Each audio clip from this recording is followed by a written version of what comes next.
The 1960s were America's golden era of car design, where bold ideas met raw power. In this video, we uncover 6 true automotive masterpieces of the decade. Some were luxury icons, others street legends, and a few you've probably never heard of. Let's dive in. Number 1.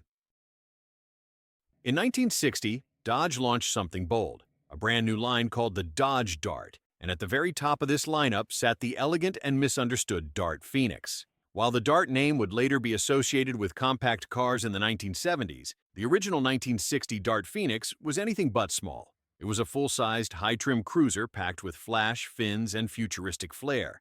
What made the 1960 Dart Phoenix stand out was its role in a marketing experiment. Chrysler decided to shrink the number of Dodge models to reduce overlap with its DeSoto division, so the Dart was created to fill multiple price brackets. The Phoenix, being the top-tier trim, was decked out with upscale interior touches, bucket seats, extra chrome, and flashy two-tone paint options. It was meant to compete with the Ford Galaxy and Chevrolet Impala, but with a more daring space-age design. And speaking of design, the Dart Phoenix was a showstopper. Its wide oval grille, dramatic tail fins, jet pod taillights, and sloping roofline screamed 1960s optimism. It was bold and futuristic, capturing the energy of the jet age better than most of its rivals. Under the hood, the Phoenix didn't disappoint. You could spec it with engines ranging from a solid 318 V8 all the way up to a big block 361 or 383 cubic inch V8, giving it real highway power. A push-button automatic transmission and optional power accessories made it both futuristic and convenient. The 1960 Dodge Dart Phoenix was only offered in this exact form for 1 year, making it a rare and unusual collectible today. Number 2. In 1967, the highways of America were dominated by chrome, power, and presence, and tucked quietly among them was a car that didn't scream for attention. It commanded it. This was the Mercury Parklane Brom, the top-tier flagship of a brand caught between Lincoln prestige and Ford popularity. A forgotten gentleman dressed in steel and style.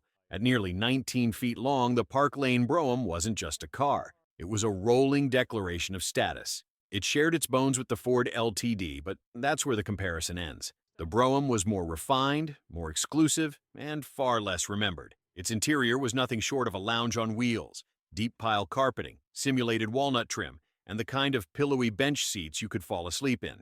Mercury didn't build this car for racers. It built it for those who had already arrived, and yet, beneath the quiet elegance lurked serious muscle. Buyers could opt for a 410 Marauder V8 or even a 428 big block, giving this land yacht the torque of a steam engine. Smooth, silent, and brutally powerful, it was a velvet hammer on 4 wheels.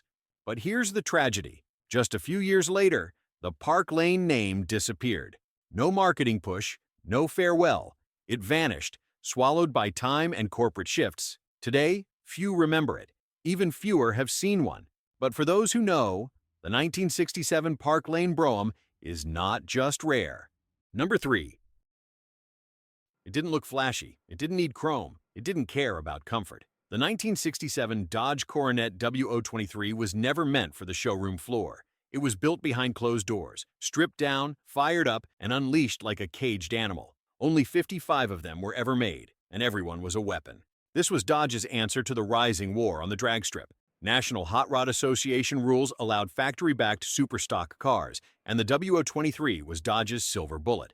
At its heart was the legendary 426 Hemi, not the polite road-going version, but the fire-breathing race-ready one. It breathed through dual 4-barrel carburetors, bolted to a cross-ram intake. It had forged internals, a 12.51 compression ratio, and a camshaft so aggressive it barely idled. Officially, Dodge claimed 425 horsepower. In reality, it pushed well over 500. Everything unnecessary was deleted. No sound deadening, no heater, no backseat. Even the body panels were acid-dipped to shave off every ounce of weight.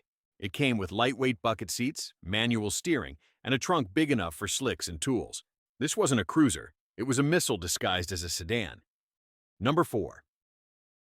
In a decade filled with fins, chrome, and V8 muscle, the 1963 Mercury Mterrey Breezeway stood out for something no one else had, a reverse slant retractable rear window. It wasn't just a gimmick, it was a statement. Mercury was doing things differently. The Breezeway name referred to this unique design feature. With the push of a button, the rear window slid down into the body, improving ventilation throughout the cabin. It was clever, practical, and stylish, an innovation that made the Mterrey instantly recognizable on the road. At a time when most cars were copying each other, Mercury went its own way. But the Mterrey wasn't just about the window. It was big, bold, and beautifully trimmed. It featured squared-off styling, sharp character lines, and stacked headlights that gave it a formal, upscale presence. Inside, you got wide bench seats, quality materials, and a level of comfort that made long road trips feel like cruising in a living room on wheels.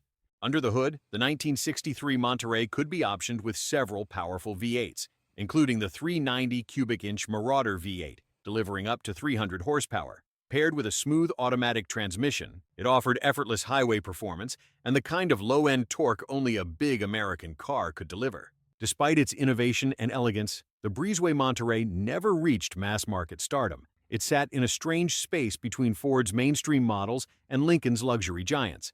Production numbers were solid, but not huge, and today, they've almost vanished from the roads. Number 5. Some cars are built to impress, but the 1961 Lincoln Continental, it was built to make history. When Lincoln introduced the Continental in 1961, it wasn't just launching a new model, it was rewriting the rulebook. American cars in the early 60s were getting longer, louder, and more excessive, but Lincoln went the opposite way. With clean, sharp lines and a sense of calm confidence, the Continental arrived like a tailored suit in a room full of sequins. The design? Revolutionary. It was one of the first American cars to embrace minimalism. No wild fins, no gaudy chrome, just a long, low body with perfect proportions. So perfect, in fact, that the designer, Elwood Engel, originally meant it for a Thunderbird. Lincoln saw something more, and they were right. And then there were the suicide doors. Rear-hinged, elegantly dangerous, instantly iconic. They weren't just for show. They made entering and exiting feel like stepping into a private lounge.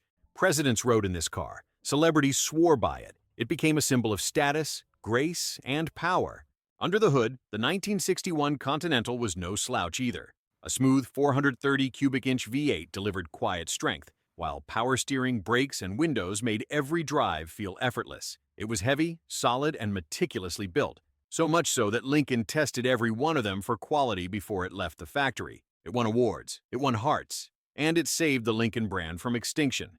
Today, the 1961 Lincoln Continental is more than a car. It's a masterpiece, a rolling monument to American craftsmanship, restraint, and style. A car that didn't follow trends. Number 6. In the early 1960s, Chrysler was on a mission, not to build the most popular car, but to build the most elite, the kind of machine that could leave a Corvette in the dust and still pull up to an opera in style. That machine was the 1963 Chrysler 300J, a forgotten monster wearing a tuxedo. The J in its name followed Chrysler's legendary Alphabet series, and while the earlier 300-letter cars were already feared on the road, the 300J cranked everything up. Beneath its sleek, full-sized body was a 413 cubic-inch max wedge V8, pumping out 390 horsepower and 485 lb-ft of torque, numbers that made it one of the most powerful American cars of its time.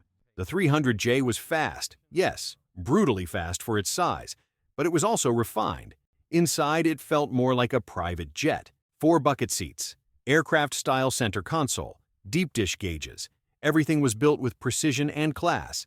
Its design was aggressive and athletic, a clean, sculpted body with just enough chrome to remind you it wasn't trying to blend in. It looked expensive because it was, and that's why only 400 units were ever built. This wasn't made for the masses. It was made for drivers who wanted performance without shouting, muscle hidden behind a calm, confident face. The 1963 Chrysler 300J was bold, rare, and misunderstood. A true American GT car before the term even caught on. Today it stands as a masterpiece of restrained power, a silent king among loud pretenders.